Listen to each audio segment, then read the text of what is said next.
Buenos días, amados hermanos. ¿De qué epístola es que estamos leyendo? ¿Estudiando? Primera de Pedro. Uno de los puntos que el pastor nos explicó desde el primer día que él habló es que la carta tenía diferentes temas. Y hoy vamos a ver el sufrimiento y vida santa, que es uno de los temas que están en todo el pasaje, en toda la epístola. Y para eso vamos a leer Primera de Pedro 1:22. Y vamos a leer hasta el capítulo 2, versículo número 8. Muy bien. Habiendo purificado vuestras almas por la obediencia a la verdad, mediante el Espíritu, para el amor fraternal no fingido, amaos unos a otros entrañablemente de corazón puro, siendo renacidos no de simiente corruptible, sino de incorruptible, por la palabra de Dios que vive y permanece para siempre. Porque toda carne es como hierba, y toda la gloria del hombre como la flor de la hierba.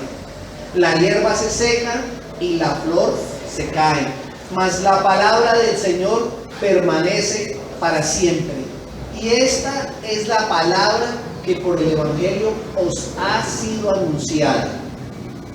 Desechando pues toda malicia, todo engaño, hipocresía, envidias y todas las detracciones, desead como niños recién nacidos la leche espiritual no adulterada, para que por ella crezcáis para salvación. Si es que habéis gustado la benignidad del Señor, acercándoos a Él, piedra viva, desechada ciertamente por los hombres, mas para Dios escogida y preciosa. Vosotros también, como piedras vivas, sed edificados como casa espiritual y sacerdocio santo, para ofrecer sacrificios espirituales aceptables a Dios por medio de Jesucristo, por lo cual también contiene la Escritura: he aquí, pongo en Sión la principal piedra del ángulo, escogida, preciosa, y el que creyere en él no será avergonzado. Para vosotros pues, los que creéis, Él es precioso, pero para los que no creen, la piedra que los edificadores desecharon ha venido a ser la cabeza del ángulo, y piedra de tropiezo, y roca que hace caer, porque tropiezan en la palabra, siendo desobedientes, a lo cual fueron también destinados. Señor, en esta mañana te queremos pedir que tu Espíritu Santo esté con nosotros, en medio nuestro, y que tu palabra la podamos entender y comprender, y que el mensaje que allí está escrita, Señor, esté calando en nuestro corazón. Amén. Sufrimiento y vida santa. Pedro, quisiera antes de cualquier cosa recordar que Pedro estaba en Roma, ¿cierto?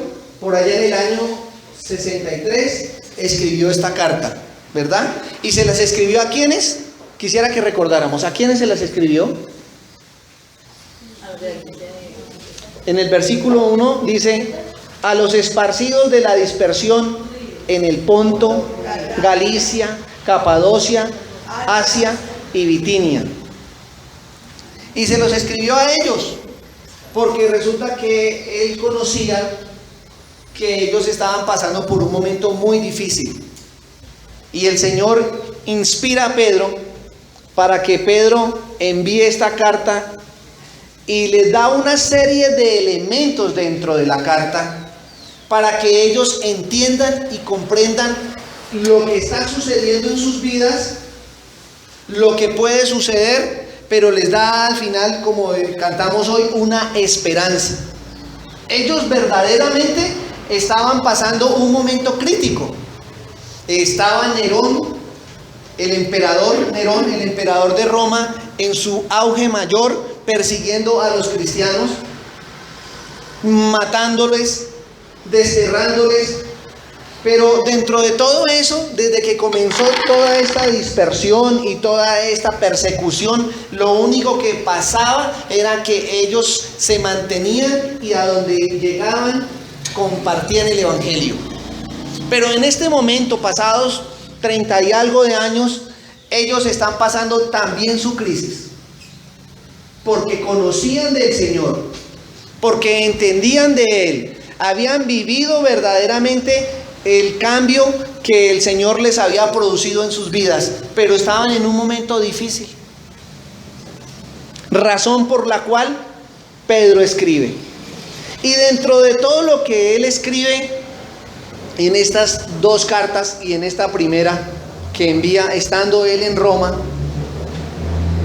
en los días que Nerón más los azotaba, en los días que Nerón quemó a la ciudad. Y cuando quemó la ciudad, porque Nerón tenía una debilidad, le gustaba destruir y construir. Entonces él vio a Roma, y dice la historia universal que él se paró en su palco y vio que Roma ya estaba construida y dijo: no, yo la quiero volver a construir, y la mandó quemar. Pero como era el emperador, no se podía echar al pueblo encima, ni al Congreso y Senado de aquella época. Entonces le echó la culpa a los cristianos. Esto produjo que los cristianos fueran aborrecidos totalmente por todos los ciudadanos romanos, que tenían una ventaja sobre los demás ciudadanos, y es que su imperio era el que estaba dominando.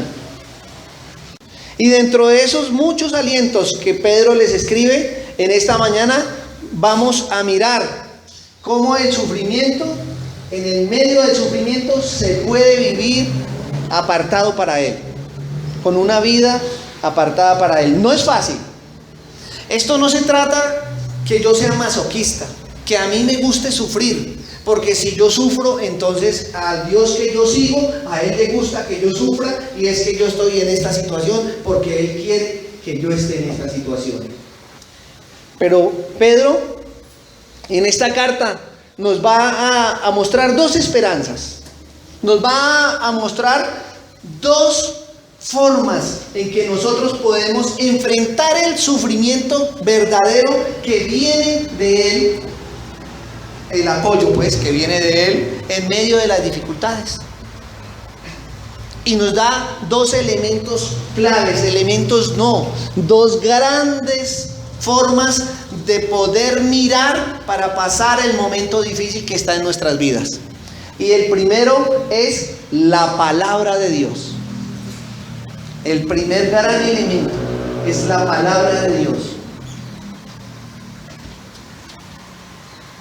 Y dice el versículo 22: habiendo purificado vuestras almas por la obediencia a la verdad, mediante el Espíritu, para que el amor fraternal no fingido, amados unos a otros entrañablemente de corazón puro, siendo renacidos no de simiente corruptible, sino de incorruptible, por la palabra de Dios que vive y permanece para siempre.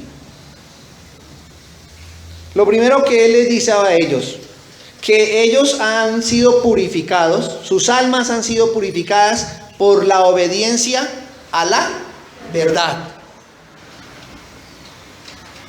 mediante el Espíritu. Y aquí entonces quisiera decirles que ¿quién nos ha convencido a todos nosotros de pecado? ¿Quién nos ha traído a nosotros a los pies del Señor? Cuando Él ha llegado a nuestra vida y ha hablado, quien nos lleva es el Espíritu Santo. ¿Amén? ¿Estamos de acuerdo o alguno está aquí en esta mañana obligado? Fuera de los niños. ¿Ninguno? El Espíritu Santo vino a nuestra vida y nos convenció que nosotros necesitábamos de Cristo. Entonces lo primero es que somos purificados. Nosotros llegamos a Cristo. Nosotros llegamos. Y cuando le conocemos, ¿quién es la verdad? ¿Quién es la verdad? Cristo es la verdad. Y la verdad que los cristianos han creído es que Cristo tiene una obra salvadora. Entonces Él vino, compartió, murió, pero resucitó y encargó. Ese es el Evangelio. Estoy resumiendo todo el Evangelio, todo el Nuevo Testamento. Estoy atreviéndome a resumirlo en la obra de Cristo. Y todos aquellos que han creído en esto, entonces han seguido a Jesús. Y siempre el hombre, desde que la escritura se formó, desde que el hombre descubrió la forma de la escritura, que primero comenzaron sobre las piedras y bueno, después apareció muchas cosas para que ellos escribieran, como los papiros, la tinta, podían escribir. Esa misma historia de Jesús, cuando ellos llegaban y contaban, llegaban a un pueblo los primeros discípulos y contaban qué hizo Jesús, y no sabe usted que murió, y no sabe cuál fue la obra, y es que nosotros somos pecadores, y entonces nosotros como pecadores estamos alejados, pero si creemos en Él, a través de Él, y empezaron a contar, y esas cosas se empezaron a escribir. Lo único cierto es que la purificación que habla Pedro viene a través de la obediencia a la verdad. Y para ellos la verdad era Jesucristo. Y esa verdad estaba escrita. Y eso era lo que ellos seguían. En el capítulo 2, versículo 1, aparece un texto que pareciese que no sé por qué Pedro lo escribió ahí, pero dice: desechando pues toda malicia, todo engaño, hipocresía, envidias y todas las detracciones. Y cuando yo leía, pero es que ¿por qué Pedro dijo eso? Pedro solamente estaba recordando algo que ya estaba escrito. Y les estaba diciendo a ellos que tenían que desechar. ¿Eso para que fueran qué? Purificados. Pero ellos, habiendo sido purificados mediante la obediencia a la verdad. Cuando miramos la palabra de Dios, cuando creemos en esa palabra que está escrita a Él, entonces es que empezamos a ser purificados. ¿Y purificados qué es? No es sino limpios. Somos limpiados. ¿Limpiados de qué? De todas aquellas cosas que no están bien en nuestra vida, que nos estorban para que Él esté con nosotros libremente, y entonces desechando pues toda malicia, todo engaño, hipocresía, envidia y todas las detracciones. Para el amor fraternal no fingido, amaos unos a otros entrañablemente de corazón puro. Y aquí hay pues dos formas de amar. Una es que es el amor fraternal no fingido, ¿cierto? Y aquí el pastor nos ha dado muchas veces nos ha enseñado que hay varias clases de amor. Y el amor que está acá es el amor filia, el amor filial de hermano. Pero ese amor tendría que ser no fingido, un amor sincero. Un amor sincero, que cuando encontraran al hermano, siendo purificados mediante la palabra de Dios, tuvieran un amor sincero. ¿Con quién? Con su prójimo. Ese prójimo que está hablándoles Pedro es el prójimo que les persigue, ese prójimo que les asola, ese prójimo que les quiere quitar su vida. Pero él le dice: para el amor fraternal no fingido. Y fuera de eso le dice: amaos unos a otros entrañablemente, de corazón puro. Y amaos unos a otros, un amor que implica renuncia, un amor que implica una decisión a aceptar algo que yo no quiero aceptar. Pero eso solamente lo podemos hacer cuando estamos purificados, cuando entendemos a través de la palabra de Dios cuál es el mensaje que Él tiene para nosotros. Si yo entiendo que estoy sufriendo, y lo que me dice Pedro es que sí, tiene que sufrir, porque la palabra le va a limpiar cuando cree en Jesucristo a través de la obra del Espíritu. Es que me gusta cómo Él entrelaza eso y le dice: para amar. Esa es la razón por la cual ellos estaban pasando este momento tan difícil. Luego, somos una nueva criatura. La palabra de Dios nos permite que seamos unas nuevas criaturas, siendo renacidos no de simiente corruptible, sino de incorruptible, por la palabra de Dios que vive y permanece para siempre. O sea, nacidos de nuevo, no de simiente corruptible. Él está hablando de una descendencia humana, que es la palabra que está ahí, que solo la estoy transmitiendo a ustedes, sino de incorruptible. Esta simiente incorruptible, dice las intenciones, pues lo que leí del griego es que es permanente, que ha estado siempre. Cuando él habla de esta manera, es que esta simiente siempre ha estado, siempre ha permanecido, y esta la llama incorruptible. Pero esta simiente que nos hace renacer o nacer de nuevo, ¿dónde la encontramos? Por la palabra de Dios que vive y permanece para siempre. Podemos ser unas nuevas criaturas cuando entramos a la palabra de Dios, cuando conocemos la palabra de Dios, cuando conocemos de Él, cuando conocemos que es esa simiente incorruptible, que siempre ha estado, que siempre nos ha amado. Cuando sabemos esto, entonces podemos ser unas nuevas criaturas. No somos nuevas criaturas solamente cuando levantamos la mano y decimos sí, te recibimos. No somos nuevas criaturas solamente cuando hacemos y repetimos la llamada oración de fe. Ahí no nos hacemos nuevas criaturas. Ahí solamente estamos expresando el primer pasito. Pero nos hacemos nuevas criaturas a través del conocimiento de Dios. Y ese conocimiento de Dios, ¿dónde lo encontramos? En su palabra.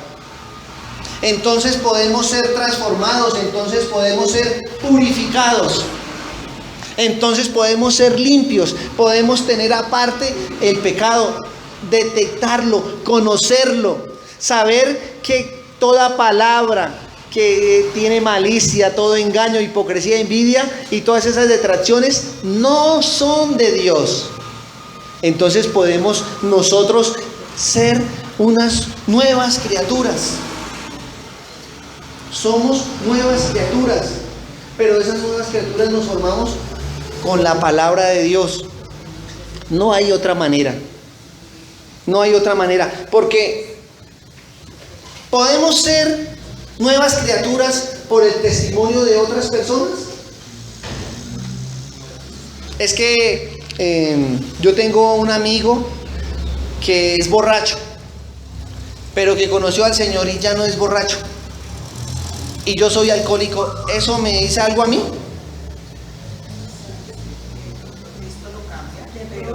Me da una esperanza. Pero que él ya no tome, ¿hace que yo no tome?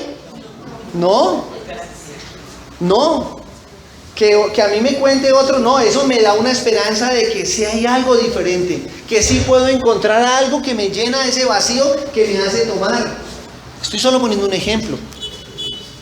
Pero cuando yo voy a la palabra de Dios, a lo que no es corruptible, cuando yo veo y leo de su amor, de su misericordia, de todo lo que lo hace a Él bondadoso, de toda la paz que Él puede proveernos a nosotros como seres humanos, y puedo conocerle, entonces puedo ser una nueva criatura. Eso lo tenemos que entender nosotros. Cuando estamos pasando por dificultades, cuando estamos pasando por sufrimientos, nosotros a lo que nos debemos pegar es a qué dice la palabra del Señor. Pedro les habla de sufrimiento, les dice que no hay formas de no sufrir, ¿sí? Que toca sufrir, pero les da una esperanza y les da las herramientas para que ese sufrimiento sea un poquito suave. Somos nutridos. La palabra de Dios nos nutre, dice así: desead como niños recién nacidos la leche espiritual no adulterada, para que por ella crezcáis para salvación. Y si es que habiendo gustado la benignidad del Señor. Desead como niños recién nacidos. Esta desead, quiero decirles, no es una orden, no es un imperativo. En la forma en que está escrita, no es un imperativo.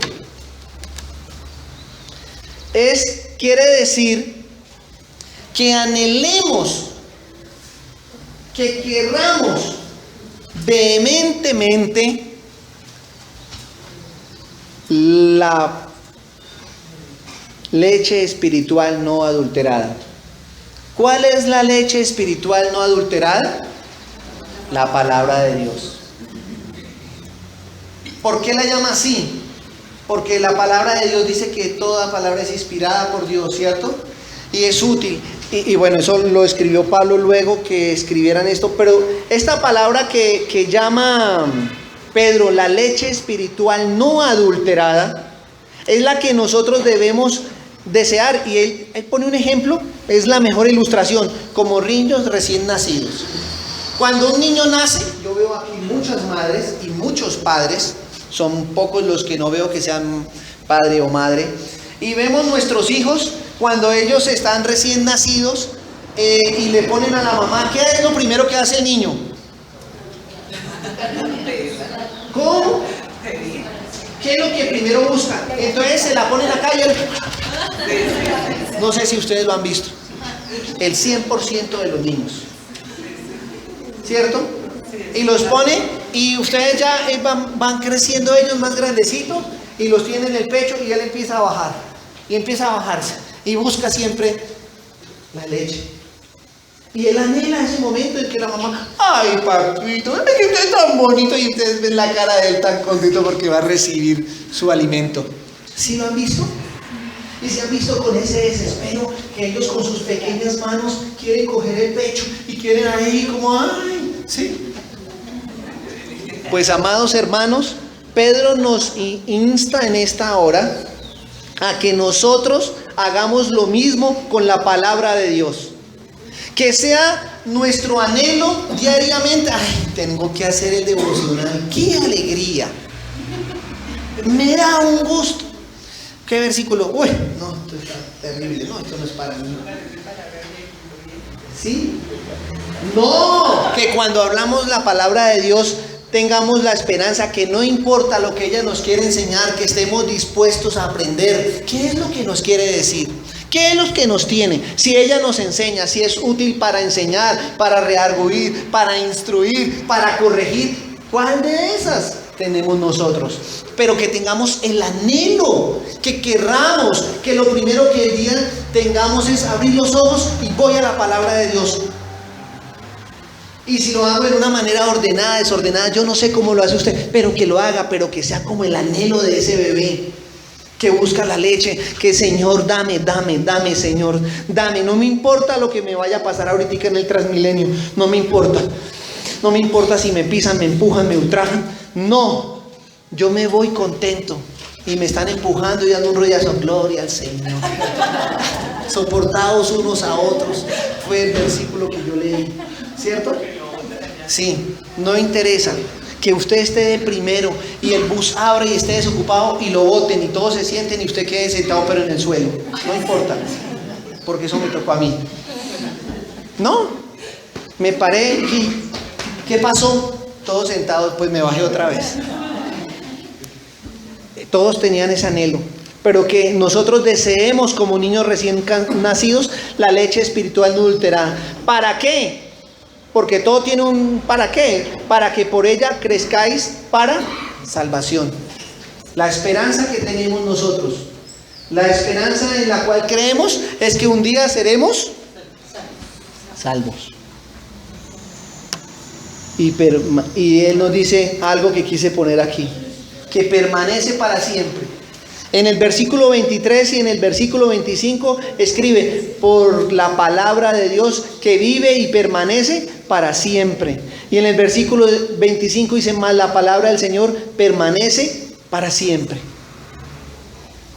Es la esperanza que les está dando Pedro a ellos. Él no le está diciendo, no es filosofía griega, no es letra muerta, no son fábulas, es palabra viva.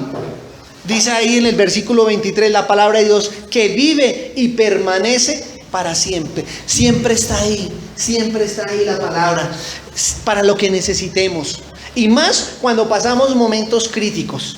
Y es que allí cuando dice que permanece para siempre, yo decía, bueno, Señor, yo creo que si ellos estaban siendo perseguidos, ellos la tenían clara y ellos ya entendían, pero sin embargo Pedro le recalca 2 veces que la palabra permanece para siempre. Y cuando nosotros nos acercamos a la palabra que permanece para siempre, que siempre ha sido, que desde el principio ha estado, y nos acercamos a ella y permanecemos en ella, entonces ¿cómo nos va a ir? No importa. Ahí sí voy a decir que tocaría como Jesús, yo creo. Que cuando estaba crucificado, cuando le habían dado tremendos golpes, cuando estaba debilitado, cuando ya estaba para sufrir, para morir, Padre, perdónalos. Hasta el último momento cumplió lo que estaba escrito, que él sabía. Y lo hizo, no importando. Se pegó y todas sus palabras estaban escritas en el Antiguo Testamento, si ustedes no saben. Todas estaban escritas. Y él lo único que hizo fue declarar la palabra, hacerla viva, vivirla.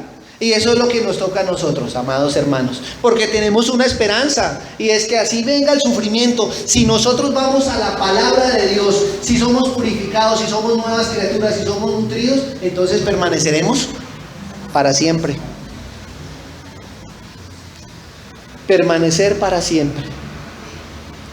Como la palabra del Señor en él. Permanecer, estar dentro, estar metidos ahí, siempre, siempre, siempre. No importa porque yo les voy a decir algo. Cuando uno está en los momentos más críticos, uno tiende a soltarse de la mano. Uno tiende a mirar que lo que el problema que uno tiene o la situación que está viviendo es más difícil que el Dios que uno tiene. Pero hay una canción que me ha animado mucho estos días. Si tienes un gran problema, dile a tu problema, yo tengo un gran Dios. Pero ¿cómo lo puedo hacer si yo no le conozco? La única manera es que yo me aferre verdaderamente al Señor y que diga, Señor, tu palabra me enseña que yo puedo confiar en ti, que yo puedo descansar en ti, que yo puedo descargarme en ti, que tú puedes llevar mi carga. No importa la situación que yo esté pasando, Señor, sí, se me viene todo encima. Mi situación es difícil, pero no. Voy a recordar a alguien acá hoy, y es a Germán García, mi amigo, que murió, que ustedes lo conocen. Yo les voy a confesar algo. Yo no creí que él se muriera, siempre lo digo. Yo pensé que estaba pasando un momento difícil. Todas las veces que yo fui a visitarle, él no hizo sino darme ánimo. Y cuando vino acá el domingo y se paró acá y habló que le habían operado y que ya estaba bien y que él ya creía, nos paramos allá y yo le dije, bueno hermano, ahora sí no se va a dormir. Porque es que como su tumor en el cráneo lo hacía que, en el cerebro lo hacía que él se durmiera, me dijo, no, ya estoy bien. Ahora le voy a decir algo, estoy como siempre en las manos de él. Y esa semana se murió. La confianza no la tenía en los doctores, no la tenía en nadie, la confianza la tenía en el Señor. Siempre. Y hasta el último momento, yo no sé, porque cuando él murió me sorprendí. Porque 2 días antes se había hablado con él y cuando me dicen no, que ya murió, es una cosa que yo no entendí. Y pasó un sufrimiento, y pasó en esa cama sufriendo por sus hijas, sufriendo por su esposa, por lo que les iba a pasar a ella, por todo lo que venía, sufriendo porque no podía, algo que me llamaba la atención es que no podía hacer más por la obra del Señor, porque él quería pararse, era predicar más, pero la esperanza ¿dónde la tenía? Es como la tercera persona que conozco yo que sabe más palabra que cualquier otro. Se sabía la Biblia perfecto. Y leía y permanecía en ella. Y no importó todas las veces que tuviera las dificultades, sino siempre se mantuvo. Y siempre la palabra lo mantuvo a él. Porque permanece para siempre. Y el otro es, el otro punto grande es que puesto los ojos en Jesucristo, Ahí yo debería ser autor y consumador de la fe. Amén, sí, sí. Pero vamos a ver cómo Pedro dice esto. Acerquémonos a él. 2:4. Acercaos a él, piedra viva, desechada ciertamente por los hombres, mas para Dios escogida y preciosa. Acerquémonos a él, piedra viva, desechada ciertamente por los hombres, mas para Dios escogida y preciosa. Acerquémonos ¿a quién? A Jesús, a Jesucristo. Acerquémonos a él, porque él es piedra viva. Pero esa piedra grande, gigante, fue desechada ciertamente por los hombres, mas para Dios escogida y preciosa. Y es que Pedro quiere engrandecer y quiere decir: ustedes están sufriendo, ustedes no ven salida, pero ¿saben qué? Acérquense a Jesucristo. Él fue desechado verdaderamente por todos los hombres, inclusive por los que le seguían, pero Dios lo escogió. Acerquémonos, no nos alejemos, no nos alejemos. Ahora bien, pensaba yo, ¿por qué diría esto? Porque muchas veces el sufrimiento viene por culpa de nosotros mismos, de la imprudencia, del pecado, de estar alejados. Entonces ese sufrimiento llega y él le dice: mire, acérquense. ¿Tienen persecución? Acérquense a Jesús. ¿Los están matando? Acérquense a Jesús. Eso suena tan fácil. Pero él les dice: este Jesús que ustedes se acercan, todos los hombres lo desecharon, lo mataron de hecho, nunca le creyeron, y hasta el momento algunos no le han creído que es Dios mismo, ni que Él ha hecho su obra.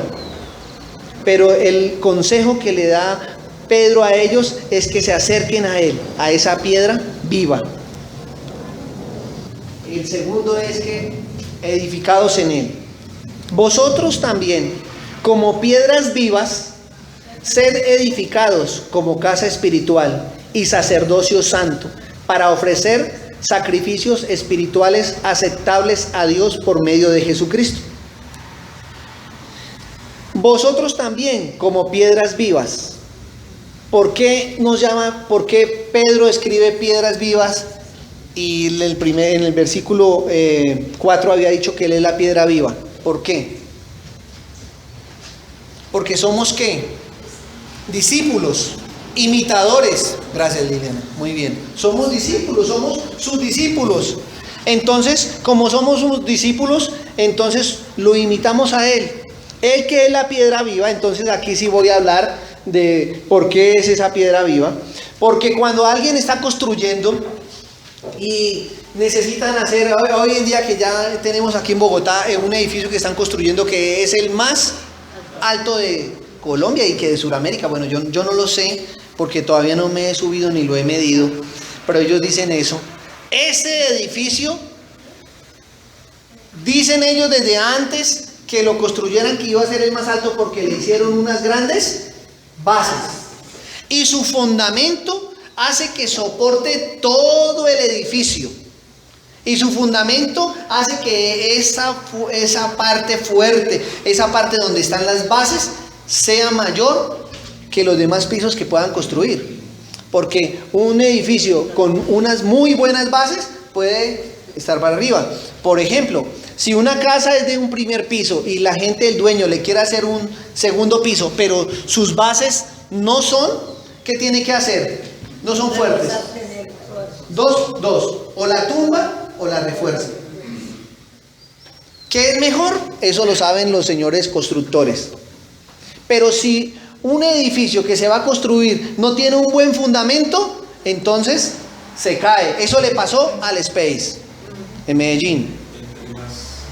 Cuénteme. Entre más alta sea la torre o el edificio, más profunda tiene que ser los cimientos. 7 metros faltó para el Space de profundidad, según los estudiosos. 7 metros pasaron para que esa tuviera las bases firmes para todo lo que se iba a construir, pero no lo construyeron, por lo tanto se derrumbó. Y aquí nos dice que acerquémonos a esa piedra viva, pero dice vosotros también como piedras vivas, sed edificados como casa espiritual y sacerdocio santo. Yo les dije que la primera era una piedra que era grande y esta es una piedra más pequeña. Sed edificados como casa espiritual y sacerdocio santo. Para ser sacerdote es el que sirve, ¿cierto? Sacerdote es el que ministra. Para eso es que Él nos está diciendo que debemos... No, nunca dice, construyan un edificio para ustedes.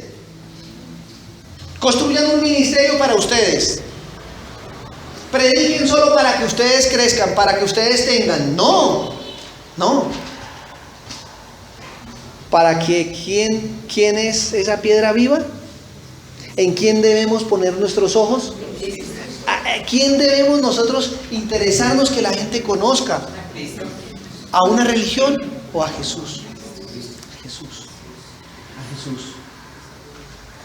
No hay nada más que hacer para hacer casa espiritual y sacerdocio santo, para ofrecer sacrificios espirituales aceptables a Dios. ¿Por medio de quién? De Jesucristo.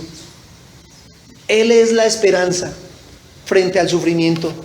Él es la esperanza frente a la desesperanza.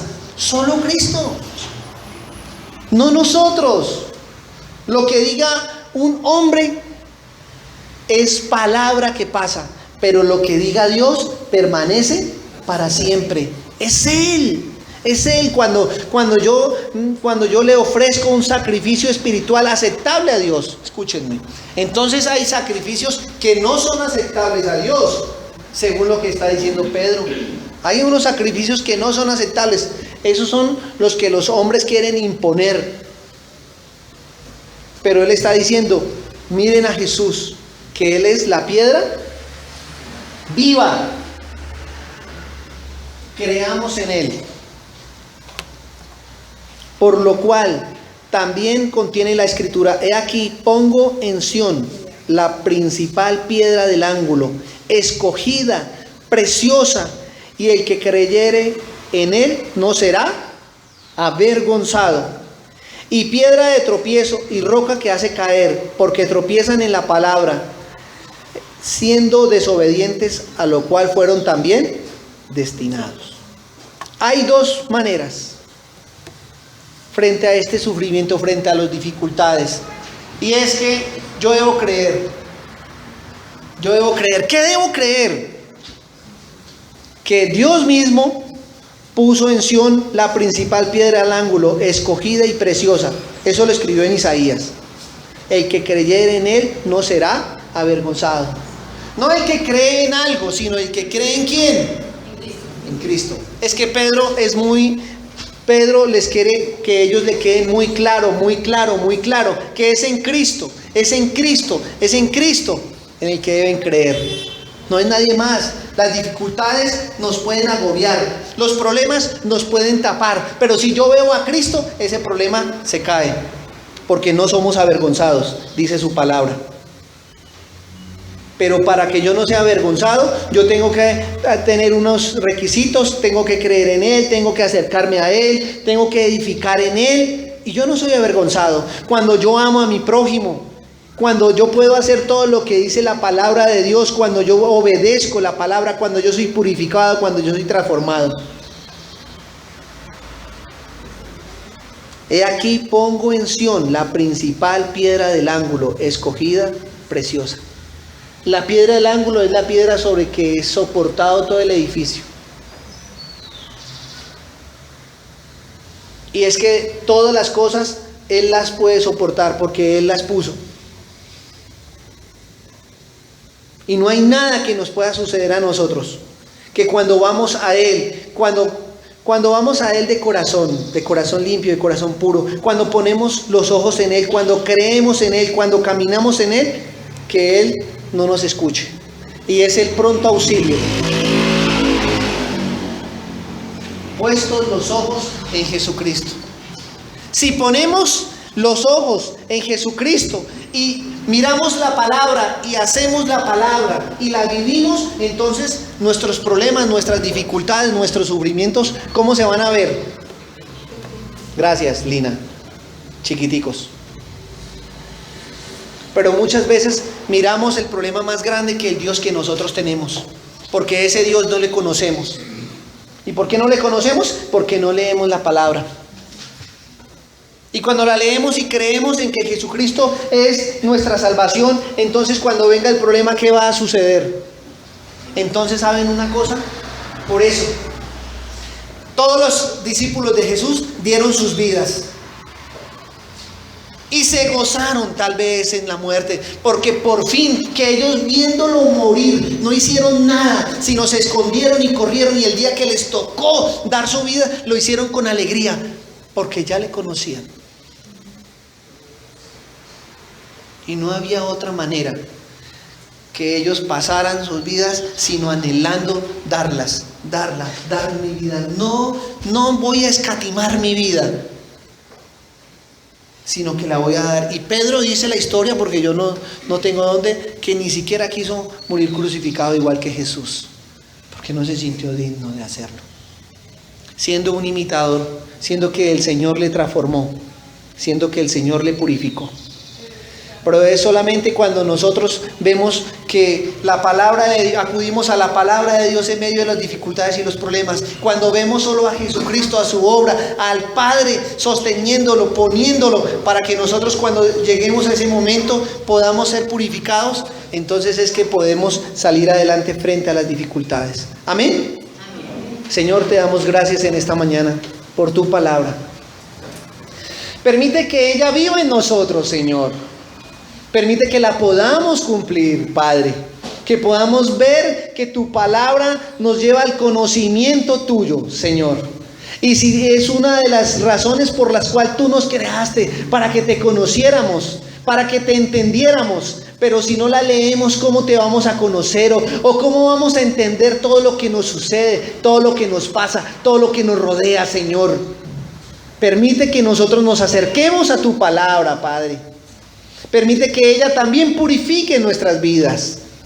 Y que todo lo que ella haga en nosotros la podamos vivir. Y la única manera que lo podemos realizar es mostrándolo a nuestro prójimo, Señor, al que lo necesita. Y que ese amor que habla, que implica una decisión de querer hacerlo, de querer amar frente a todas las cosas que están en contra, Señor, lo podamos hacer. Y ¿sabes algo? Que nunca, Señor, no permitas que nunca nuestros ojos se aparten de tu Hijo Jesucristo. No permitas que miremos solo hacia nosotros, que miremos frente a las circunstancias, sino que miremos a Jesús y su obra salvadora y su obra redentora. Y así, cuando vengan las dificultades, cuando vengan los problemas, nosotros podamos estar confiados en ti, Señor. Y no importa lo que nos pase, no importa lo que venga, lo importante es que nosotros nos mantengamos firmes en ti, mirándote a ti y no a nosotros mismos, Señor. Te agradecemos esta mañana y te damos muchas gracias, Señor. Amén.